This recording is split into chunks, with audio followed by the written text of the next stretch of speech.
present my submission for this conference, development of a process model-based tool for circular construction supply chain integration. And I called it the tool, and I didn't dare to use the term digital twin for this paper because I was aware of the difficulties when it goes to the supply chain level and how the organizations have difficulties with data exchange. And about myself, I'm Lu Ding. I'm a PhD candidate now at TU Delft in the section of construction and design management. And my research sits in the Dutch National Growth Fund project that tries to help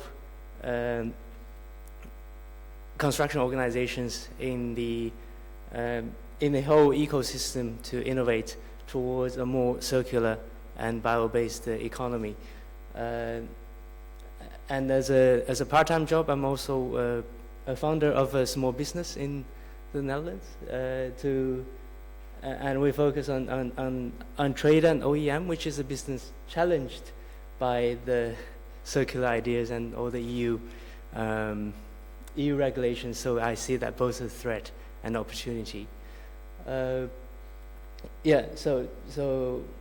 my research also sits in a bigger group and community in TU Delft that's called the Circular Built Environment Hub. And you can find all sorts of information of what we do with education and research. So how difficult can the circular supply chain be? And that is actually the stakeholders that's involved in the first part of the research project. And we engaged the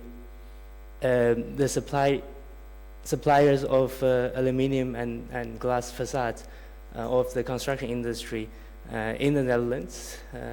A lot of them are medium to small enterprises and also bigger players to try to set up more collaboration between the organizations. And the problem from the review of previous studies, we find out that the circular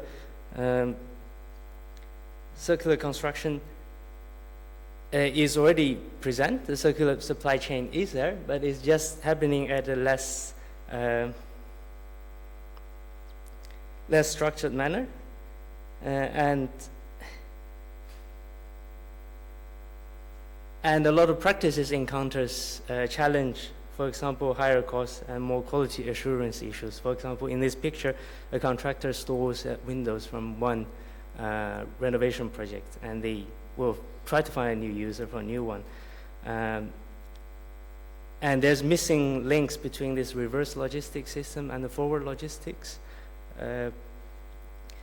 And there's normally a time mismatch and the inventory issue between the secondary products supplies and the demand for new projects, because the new construction projects have a waiting list of 2 years in schedule, and the demolition projects may have supplies at a different time.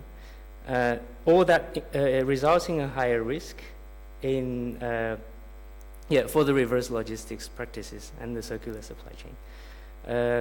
So in this paper, we refer to the source of supply chain process maturity model defined by the Supply Chain Management Council. So the processes within a supply chain develops from more a ad hoc manner, that things happen in contingency, to more documented and then integrated levels. But we see that in manufacturing of the linear supply chain, traditionally, this has evolved and developed. But for the circular and reverse logistics operations, it stays more unmanaged. And also for construction, the special case is that we have the projects that are happening at a more ad hoc level, while the industry that provides the products are actually manufacturers that already implemented supply chain management. and also to refer to the SCOR model, the supply chain operations reference model. In this study, we try to build up a process model that will, in some sense, depict the phenomenon of the reverse logistics and circular operations in construction. And the model defines different processes in levels to different details and try to provide the terminologies that we use to understand a supply chain system. And the case that's chosen is a Dutch manufacturer that takes secondary windows and with wooden frames and glass and make them into new ones. And the process is already complex because the secondary facade elements have to be collected and stored. The glass frame has to be disassembled. The glass have to be cut into smaller pieces so it could be used in the next production. And the coated glass panes have to be ordered new because there's no factory that can do that at small pieces. And the wooden frames have to be disassembled, treated, and then assembled to new frames to make new windows. This is already happening, but not at a greater scale. And this is a supply chain diagram that we're trying to represent these operations. And from the supply side, we have the secondary materials and we have the demand pool from new projects. And we have a storage by the factory that collects those materials. But they have a big risk of inventory because there are multiple barriers to these operations. And that is as is model, and there could be different to-be scenarios in the future. And this is like the more upper scale model how this process is done. So from collection of secondary materials to delivery to the factory and the remanufacturing until it's installed on the new site. And in this study, we have modeled a supply chain based on real-world case for remanufacturing. And we use the SCOR framework in order to depict the different levels of details in these processes. And we have integrated a cost estimation for the processes as a demonstration on how this tool might support managers to plan an operation like that.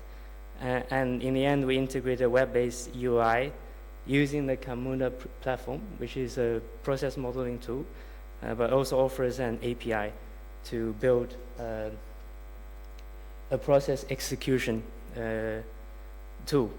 And this is a software architecture of this package, and this is not the only one on the market to make tools like that, but it's not an open source software. So for commercial use, it is still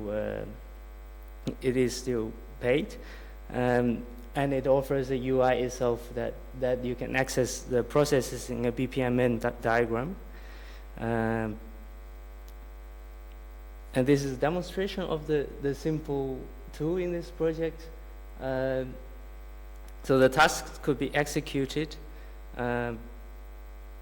at a more detailed level, but then the tasks were collected from this project case by interviewing the requirements of the particular companies.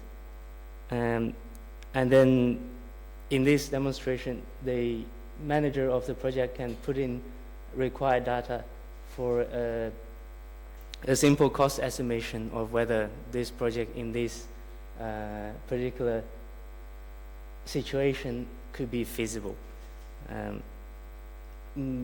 But as I said, it's a partial demonstration, so we have achieved a model that kind of depicts the circular strategies in a remanufacturing of window project, and we have used the BPMN language that is both machine and human readable to model supply chain processes, and we have represented the different actors in this process, and we have demonstrated a simulation for only the cost aspect of this project, and the next steps, I believe that we need to look at more indicators, for example, carbon footprint, to integrate into the process model, and also the beam data from the new and old projects